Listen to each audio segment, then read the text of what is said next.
하심과 기도. 보성스님, 1966년 나의 노스님이신 효봉스님께서 입적을 하시고 장례위원회를 꾸릴 때였습니다. 효봉스님께서는 종정의 신분으로 입적하셨기 때문에 종단에서는 종단장을 원했습니다. 당시 총무원장이었던 청담스님은 효봉스님을 크게 믿고 따랐으며 효봉스님 또한 청담스님에 대한 신뢰가 매우 깊었습니다. 효봉스님께서 조계종 통합종단의 초대 종정을 맡게 되었을 때 스님은 힘주어 말씀하셨습니다. 나는 이름만 빌려주는 것이다. 행정은 청담스님이, 종회는 덕암스님이 맡아서 해야 한다. 이토록 두 분의 관계가 돈독하였기에 청담스님으로서는 전국적으로 추모를 할 수 있는 종단장을 더욱 간절히 원했던 것입니다. 하지만 장례에 대한 문도들의 입장은 달랐습니다. 도시에서 돌아가셨다 할지라도 산중으로 모셔와야 한다. 하물며 산중에서 돌아가셨는데 왜 도시로 나가야 하느냐? 안 된다. 서울로 이혼해야 한다는 총무원의 입장과 그럴 수 없다는 문도들의 입장이 팽팽히 맞서는 상황이었습니다. 이러한 긴장 상태에서 청담스님은 효봉스님을 마지막까지 시봉했던 나에게 물었습니다. 시봉으로서의 내 생각을 말해 보아라. 문도 스님들과 종단의 스님들이 상의해서 결정할 일이지요. 하지만 속으로는 양쪽 다 만족할 수 있는 묘안이 없을까를 깊이 고민했습니다. 그런데 청담스님이 어려운 상황에 놓이면 무서울 정도로 하심을 하는 분이라는데 생각이 미쳤습니다. 순간 머릿속에 떠오르는 것이 있어 청담스님을 배웠습니다. 스님 향로를 갖추어 108배를 하시지요. 청담스님께서는 금방 알아들으시고 즉각 행동에 들어갔습니다. 죽으로 아침을 먹을 참이었던 효봉스님의 문도들을 향해 절을 하기 시작한 것입니다. 한 50배 정도 하였을 때 반응이 왔습니다. 그래도 명색이 총무원장인데 자신들을 향해 절을 하고 있으니 죽이라 한들 쉽게 넘어갈 수 있겠습니까? 다들 숟가락을 놓고 있는데 법정스님이 나서서 말했습니다. 구산 사형께서 알아서 결정을 하시지요. 그러자 구산스님은 청담스님께 일임하겠다며 결론을 내렸고 계속 이어지는 청담스님의 절도 못하게 만류하였습니다. 그 결과 108배가 채 끝나기도 전에 효과가 발휘된 것입니다. 이것이 무엇일까요? 바로 대중과 하심의 만남이었습니다. 대중을 설득하는 데는 하심만한 것이 없다는 것입니다. 상황이 정리된 다음 청담스님께 여쭈었습니다. 스님, 절을 몇 번쯤 하셨습니까? 한 70번 했나? 남은 절은 어떻게 하시렵니까? 서울 가서 하지. 이러한 우여곡절 끝에 서울로 운구를 하였는데 당시에 서울 초입인 한강에서부터 조계사까지 시민들이 손에 향을 들고 줄지어 서 있었습니다. 그리고 시내로 들어올 때는 버스, 전차 할 것 없이 모든 차들이 다 멈추어 섰습니다. 그리하여 효봉스님의 7일장은 전 국민의 애도 속에서 스님의 참 정신을 기리며 이루어졌습니다. 이렇듯 어려운 때일수록 하심을 하면 화합을 할 수 있는 방편의 길이 열리기 마련인 것입니다. 그런데 이 세상의 은혜로 살고 있는 우리는 어떻습니까? 조금이라도 잘 살게 되면 내가 잘나서 잘 사는 줄 착각합니다.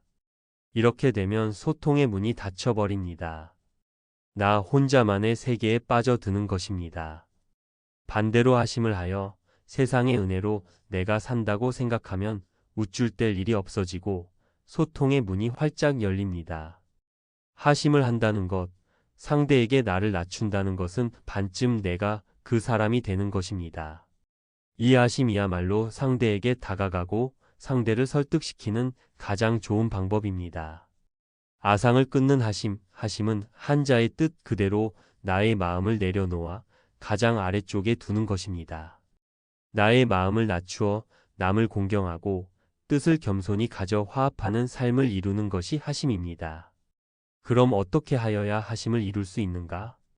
한마디로 말하면 자존심, 자만심, 이기심의 밑바닥에 있는 아상을 끊는 것입니다. 야운수님의 자격문에는 다음과 같은 유명한 구절이 있습니다.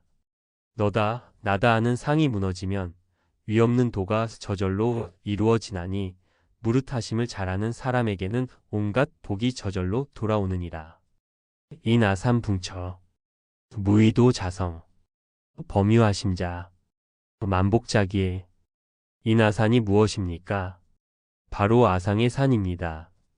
남을 없인 여기고 까라문 개면서 끝없이 높아만 가는 아상의 산, 자꾸자꾸 높아져 결국에는 무성한 숲을 이루고야 마는 아상의 산. 이 아상은 이해하기 어려운 것이 아닙니다. 나는 똑똑하다. 나는 많이 안다. 나는 잘났다. 나는 부자이다. 나는 높은 지위에 있다. 나는 너보다 낫다고 하는 일상의 생각들이 바로 아상입니다. 곧 너에 대한 나의 상대적인 우월감이 아상인 것입니다. 이 아상이 인간관계 속으로 들어가게 되면 소통을 가로막고 나의 성취를 가로막습니다. 그런데 이 아상의 산을 무너뜨리는 방법은 간단합니다. 나의 고개를 숙이는 것입니다. 나의 마음을 낮추는 것입니다. 저는 모자라는 것이 많습니다. 제가 잘못했으니 잘 이끌어 주십시오. 마음을 낮추어 잘 배우겠습니다. 이렇게 하면 아상은 스르르 무너지고 하심은 저절로 이루어집니다. 하지만 삼척동자도 쉽게 할 수 있을 것 같은 이 말을 나의 입으로 하기는 쉽지가 않습니다. 보통 사람의 자존심은 고개를 숙인다는 생각을 하는 자체조차 용납하지 않기 때문입니다. 하지만 억지로라도 나를 높이는 아상을 버리고 하심을 해보십시오. 진실로 남을 위하는 마음을 낼 수 있게 되고 남을 위해 참된 봉사를 할 수 있게 됩니다. 이렇게 되면 내 마음은 저절로 편안해지며 내 마음이 편안해지면 나를 대하는 모든 사람들의 마음도 편안해집니다. 잊지 마십시오.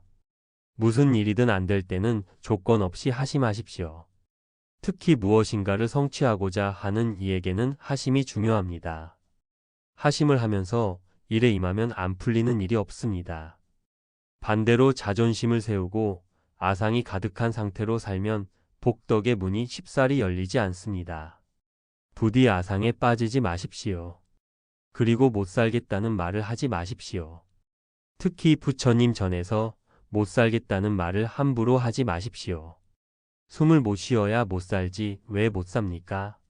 못 살겠다는 그 말 자체가 아상으로 인해 들떠 있다는 증거입니다. 아상 때문에 살기 힘들게 되었다는 말과 다를 바가 없습니다. 스스로의 마음을 낮출 줄 모르면서 부처님께 찾아와 못 살겠다고 떼를 쓰면 되겠습니까?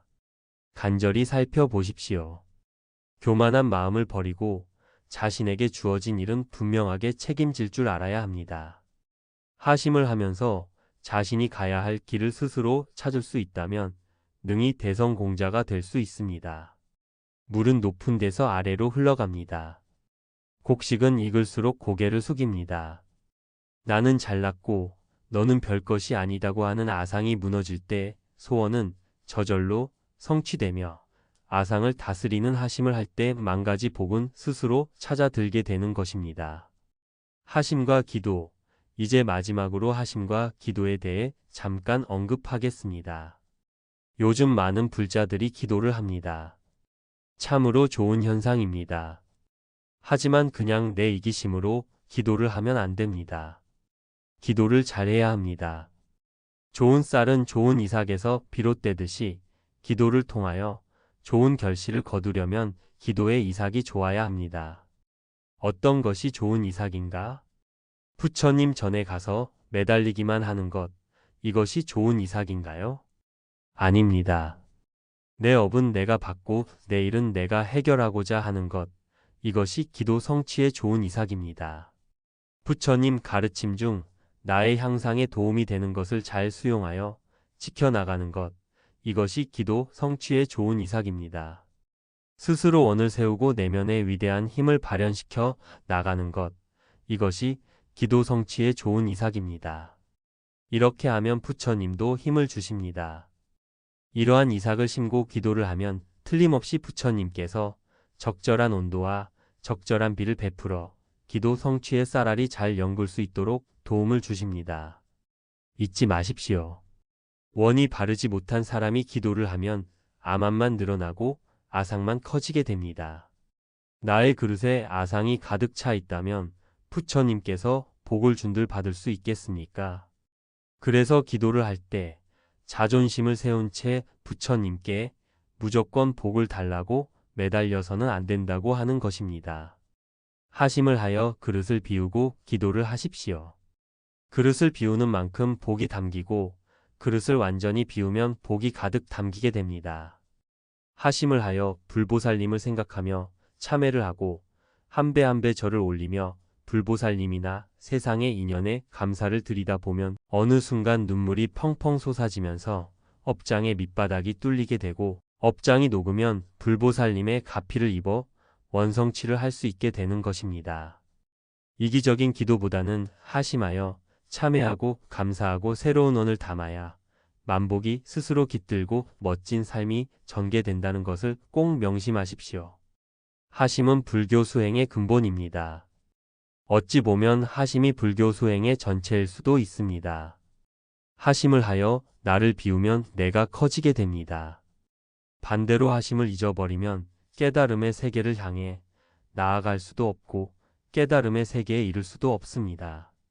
자신을 낮추고 또 낮추어야만 부처님의 큰 바다로 들어갈 수 있습니다.